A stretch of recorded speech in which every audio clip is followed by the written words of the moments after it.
আসসালামু আলাইকুম ওরহমতুল্লাহি ওবরাকাতুহু। সম্মানিত হীরার আলো চ্যানেলের দর্শক ভাই বোনেরা, কাছের এবং দূরের দেশ এবং প্রবাসের যে যেখান থেকে আজকের এই গুরুত্বপূর্ণ ভিডিওটি দেখতেছেন, সবাইকে আন্তরিক মুবারকবাদ। সম্মানিত দিনী ভাই বোনেরা, সবাইকে মাহে রমজানের শুভেচ্ছা। আশা করি সকলে ভালো আছেন। আলহামদুলিল্লাহ, আপনাদের দোয়ায় আল্লাহর রহমতে আমিও ভালো আছি।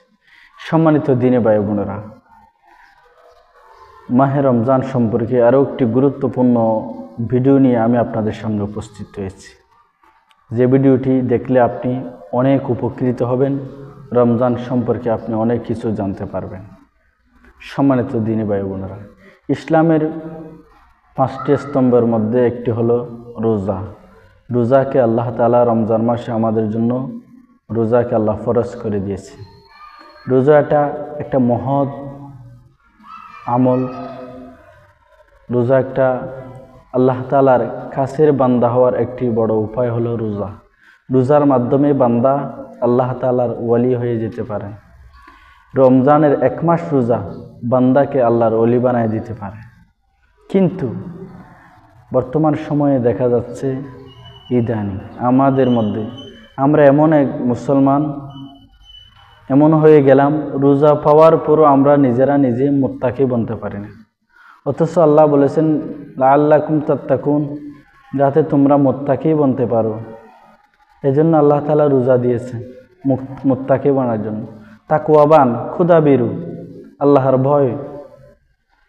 কিন্তু আমাদের মধ্যে এই তাকওয়াটা দেখা যাচ্ছে না।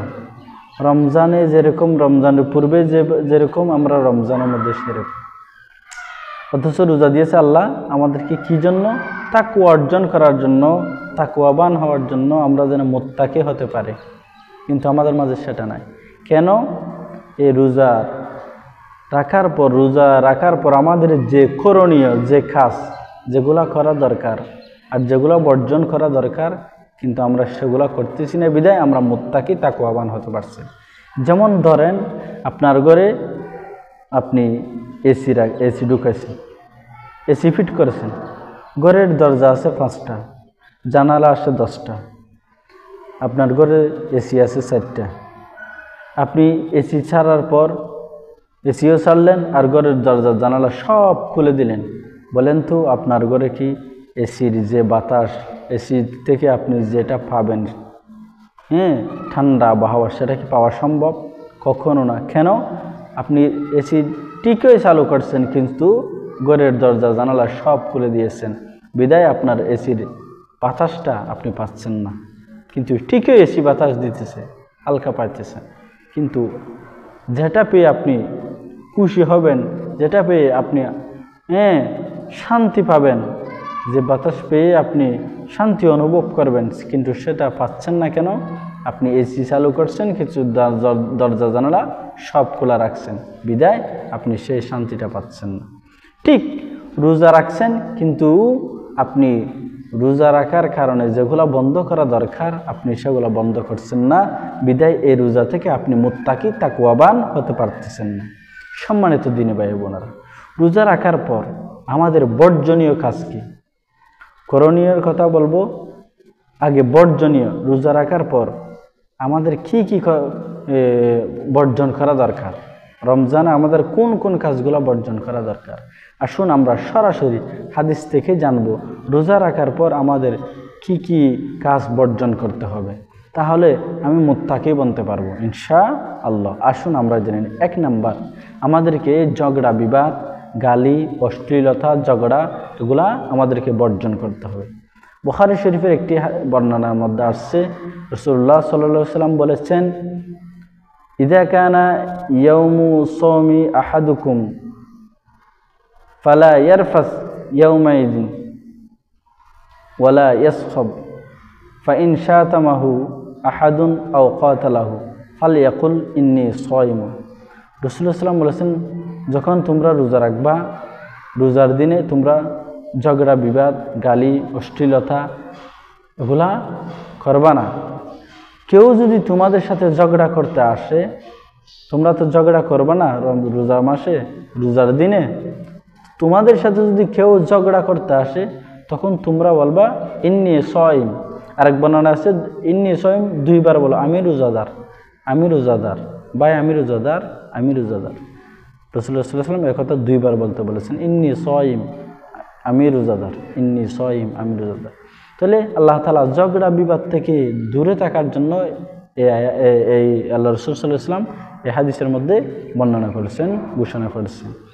এই জন্য রোজা রাখে আমরা ঝগড়া বিবাদে লিপ্ত হব না, অশ্লীল গালিগালাজে আমরা করব না, অশ্লীল গালিগালাজ এবং ঝগড়া বিবাদে আমরা লিপ্ত হব না ইনশাআল্লাহ। তাহলে 1 নম্বর বর্জনীয় হলো আমাদেরকে রোজা রাখার পর আমরা ঝগড়া বিবাদে লিপ্ত হব না। 2 নম্বর, অনর্থক কথাবার্তা বর্জন করতে হবে। যে কথার কোনো অর্থ নাই, যে কথার কোনো দুনিয়ারও ফায়দা নাই, আখিরাতেরও ফায়দা নাই, এমন কথা, অনর্থক কথা আমাদেরকে রমজান মাসে বর্জন করতে হবে। বুখারী শরীফের এক বর্ণনায় আছে ইন্নাল্লাহা কারিহা লাকুম সালাসা কিলা ওয়া ক্বাল ওয়া ইদাআতাল মাল ওয়া কাসরাতাস সুয়াল। আল্লাহ রাসূল সাল্লাল্লাহু আলাইহি ওয়াসাল্লাম বলেছেন 3টা জিনিস আল্লাহ তাআলা অপছন্দ করেন, তোমাদের জন্য 3টা জিনিস আল্লাহ অপছন্দ করেন। 1 নম্বর হলো কিলা ওয়া ক্বাল, অনর্থক কথা বলা, ওয়া ইদাআতাল মাল, মাল সম্পদ নষ্ট করা, ওয়া কাসরাতাস সুয়াল, অতিরিক্ত সোয়াল করা, অনর্থক সোয়াল করা, অনর্থক কোনো অতিরিক্ত সোয়াল করা, বেশি প্রশ্ন করা, এগুলোকে আল্লাহ তাআলা অপছন্দ করেন। এই জন্য 2 নম্বর কি, অনর্থক কথাবার্তা আমাদেরকে বর্জন করতে হবে, এটা আল্লাহ অপছন্দ করেন। 3 নম্বর, রোজা রেখে আমাদেরকে মিথ্যা কথা বর্জন করতে হবে, মিথ্যা কথা বর্জন করতে হবে। এই কথাটা আমাদেরকে খুব গুরুত্ব সহকারে শুনতে হবে। রোজা রাখার পর আমাদের সমাজের মধ্যে, আমাদের দেশের মধ্যে দেখা যায় মিথ্যা কথা অন্য 11 মাসের চাইতে রমজান মাসে বেশি হারে বেড়ে যায়। মিথ্যা কথা, মিথ্যা হলো সমস্ত পাপের মা। মিথ্যা সমস্ত পাপের মা হলো মিথ্যা। মিথ্যা কত বড় ভয়ঙ্কর গুনাহ, মিথ্যা কথা কত বড় ভয়ঙ্কর গুনাহ। আল্লাহ রাসূল সাল্লাল্লাহু আলাইহি ওয়াসাল্লাম বুখারী শরীফের হাদিসের মধ্যে বলেছেন মাল্লাম ইয়াদা কওলা জুর ওয়াল আমালা বিহি ফালাইসা লিল্লাহি হাজাতুন ফি আন ইয়াদা তাআমাহু ওয়া শারাবাহু। যে ব্যক্তি রোজা রাখলো, রোজা রাখার পর রোজাও রাখলো আর মিথ্যা কথাও বলল, রোজাও রাখলো মিথ্যা কথাও বলল, আল্লাহ রাসূল সাল্লাল্লাহু আলাইহি ওয়াসাল্লাম বলেন ওই ব্যক্তির খানা ফিনা আল্লাহ তাআলার কাছে কোনো কি নাই, কোনো গুরুত্ব নাই। যে ব্যক্তি রোজাও রাখলো আবার মিথ্যা কথাও বলল, ওই ব্যক্তির উপবাস থাকার মধ্যে, ওই ব্যক্তির পানাহার না করার মধ্যে আল্লাহ তাআলার কাছে কোনো গুরুত্ব নাই তার রোজার। কেন? সে রোজাও রাখছে আবার মিথ্যা কথাও বলছে। এই জন্য ভাই, রোজাকে যদি আপনি আপনার রোজাকে যদি সঠিকভাবে আদায় করাতে চান তাহলে আপনাকে মিথ্যা কথা বর্জন করতে হবে অবশ্যই অবশ্যই। আমাদের মধ্যে অসাধু কিছু ব্যবসায়ী রমজান মাসের মধ্যে দেখা যায়, কিছু ব্যবসায়ী বেশি মিথ্যা কথা প্রচুর হারে বলতে থাকে, এমনকি শপথকে একে মিথ্যা কথা বলে। এক জোড়া জুতা কিনতে গেছি, বলেছে জুতার দাম কত? ভাই 1200 টাকা।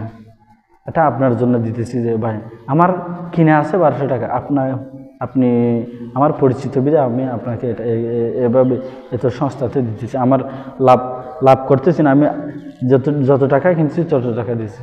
অথচ জুতাগুলো কেনার পর অন্য জায়গায় গিয়ে দেখলে দেখা যায় জুতাগুলোর দাম 400 টাকা। কত বড় মিথ্যা কথা সে বললো। অসাধু কিছু ব্যবসায়ী এবং কিছু মানুষ রমজান মাসে টাকা কামানোর জন্য মিথ্যা কথা বলে। অথচ ভাই আপনি রোজা রাখলেন, মিথ্যা কথা বললেন, আপনার রোজাটা কি পরিপূর্ণ হলো? না ভাই, রোজা রাখার পর মিথ্যা কথা বলা যাবে না। মিথ্যা হলো সমস্ত পাপের মা। এই জন্য রাসূল বলেছেন যে ব্যক্তি রোজা রাখলে মিথ্যা কথা বললো তার রোজার না খাওয়ার মধ্যে আল্লাহ তাআলার কাছে কোনো গুরুত্ব নেই। তাহলে 4 নম্বর, গীবত বর্জন করা। কি বর্জন করা? গীবত বর্জন করা। গীবত এটা মারাত্মক গুনাহ। গীবত হলো আমল ধ্বংসের নীরব ঘাতক। এই গীবত গোপনে নীরবে আপনার সমস্ত আমল বরবাদ করে দিতেছে, আপনার কোনো খবর না। গীবত কাকে বলে? কোনো ভাইয়ের অনুপস্থিতিতে তার এমন দোষের কথা আলোচনা করা যে কথাটা শুনলে আপনার ভাই কষ্ট পাবে, এটার নাম হলো গীবত। আমি সংক্ষেপে বলতেছি, হাদিস বলতেছি না লম্বা করে। গীবত হলো কারো অনুপস্থিতিতে, একজন ভাই আপনার কাছে উপস্থিত নাই, আপনারা দুজনে একত্রিত হয়েছেন, একজন আপনাদের কাছে উপস্থিত, আপনি অনুপস্থিত কোনো ব্যক্তির নামে তার এমন কোনো দোষের কথা আপনার আরেক ভাইকে বললেন, কোনো মানুষকে বললেন, এটার নাম হলো গীবত। কারো দোষের কথা তার আদ্য মানে তার অনুপস্থিতিতে কারো দোষের কথা একজনকে বলা, এটার নাম গীবত। এই জন্য কারো অনুপস্থিতিতে কারো দোষের কথা কাউকে আমরা বলবো না, এটা দোষের কথা হোক, এটার নাম গীবত। দোষ ছাড়া অন্য কিছু হলে এটার নাম তুহমত, বানা একটা বললে এটা তুহমত। এই জন্য কারো দোষের কথা আমরা আলোচনা করবো না। কারো দোষের কথা আমাদের করতে মনে চাইলে নিজের দোষের দিকে তাকাবো, আমি কত বড় দোষী, আমি কত বড় পাপী। এই জন্য রোজা রেখে গীবত করা যাবে না। এই গীবত আপনার আমলকে নীরবে ধ্বংস করে দিবে। এই জন্য আমাদেরকে গীবত ওগুলো বন্ধ করতে হবে। তাহলে আসুন ভাইয়েরা, আমি কয়টা কথা বললাম? 1 নম্বর বললাম ঝগড়া করা যাবে না, তাহলে ঝগড়া করি কি দিয়া? মুখ দিয়া। 2 নম্বর অনর্থক কথা বলা যাবে না, অনর্থক কথা বলে কি দিয়া? মুখ দিয়া। 3 নম্বর বলছি মিথ্যা কথা বলা যাবে না, মিথ্যা বলে কি দিয়া? মুখ দিয়া। 4 নম্বর বলছি গীবত করা যাবে না, গীবত করি কি দিয়া? মুখ দিয়া। তাহলে 4টা জবানের কাজ, মুখের কাজ। এই জন্য আমাদের মুখকে রমজানে কন্ট্রোলে রাখতে হবে। মুখকে, জবানকে আমাদেরকে কন্ট্রোল রাখতে হবে। যথা অযথা কোনো কাজে আমাদের জবানটাকে, আমাদের মুখটাকে আমাদেরকে ব্যবহার করা যাবে না, সম্মানিত ভাইয়েরা। এরপর আসুন 5 নম্বর লৌকিকতা, লোভ দেখানো ইবাদত।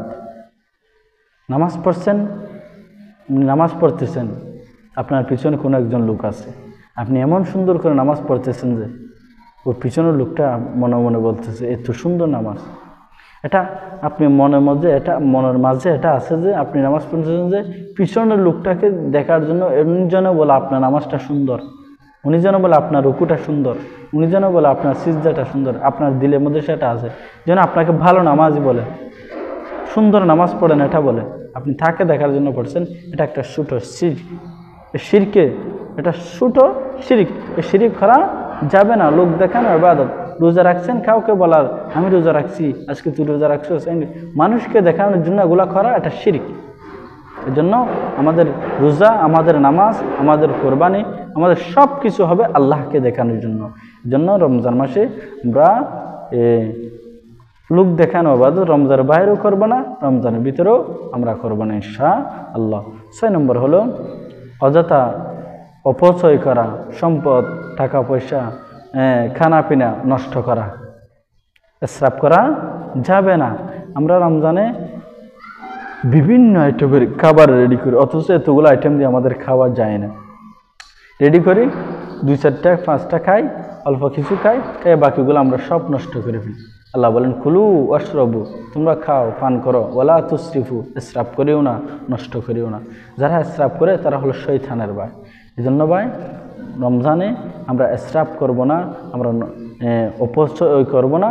আমরা যতটুকু আমাদের সামর্থ্য আছে ততটুকু করে, যতটুকু আমাদের খাওয়ার সমর্থন আছে ততটুকু আমরা খাবো। আমরা কিন্তু অপচয় করব না, নষ্ট করব না।